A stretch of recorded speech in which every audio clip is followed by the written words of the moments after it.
ჩვენ მომავალში გვჭირდება დახმარებაც, თანადგომაც და მომავალში გვჭირდება ჩვენ ლაპარაკობთ ახლა ევროატლანტიკურ სივრცეზე, ნატოში გაწევრიანებაზე, ევროკავშირზე. ვინ დაიჯერებდა 10 წლის წინ, რომ საქართველოს ეს პრეტენზიები ექნებოდა. დღეს ჩვენ უკვე რეალურად ლაპარაკობთ.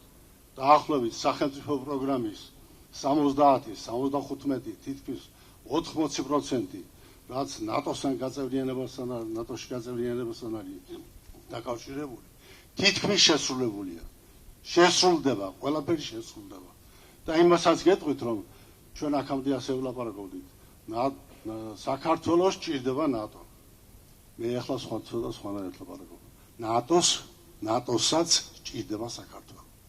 ისე როგორც რამდენიმე წლის შემდეგ ალბათ ვერ გეტყვით 2-3 წელი იქნება ევროკავშირს დაჭირდება საქართველო. რას ნიშნავს ნატოს წევრობა? თქვენ ძალიან კარგად მოგეხსენებათ. რატომ გააკეთა არჩევანი ბულგარეთზე და რუმინეთზე ნატომ, როცა ეს ორი ქვეყანა მიიღო თავის წევრად? იმიტომ რომ შავი ზღვა მათ ინტერესებში. შავი ზღვის პორტები. შავი ზღვა არის სტრატეგიულად უმნიშვნელოვანესი. შავი ზღვა არის დამაკავშირებელი ცენტრალურ აზიასთან, საერთოდ აზიასთან და ასე შემდეგ. დადგა საქართველოს ჯერი. დაიმახსოვროთ, დადგა საქართველოს ჯერი და ჩვენ თუ გავხდებით ნატოს წევრები, მაშინ ცოტა სხვა ენაზე დაგველაპარაკებია. აი ახლა გეთანხმებით აბსოლუტურად და მე ამის მომხრე ვარ, რომ ჩვენ დიდ მეზობელთან, რუსეთთან ურთიერთობა უნდა დავალაგოთ. ყოველ მიზეზს გარეშე. ეს დიდი ამოცანაა.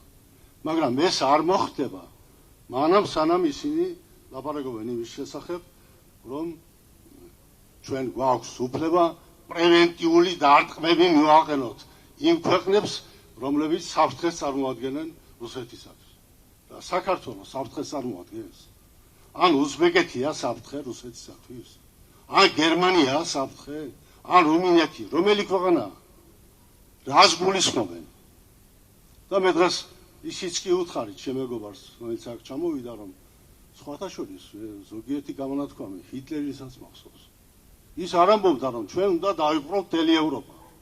ის ამბობდა, რომ უშველოთ ავსტრიას, უშველოთ ჩეხოსლოვაკიას, უშველოთ პოლონეთს და ასე შემდეგ.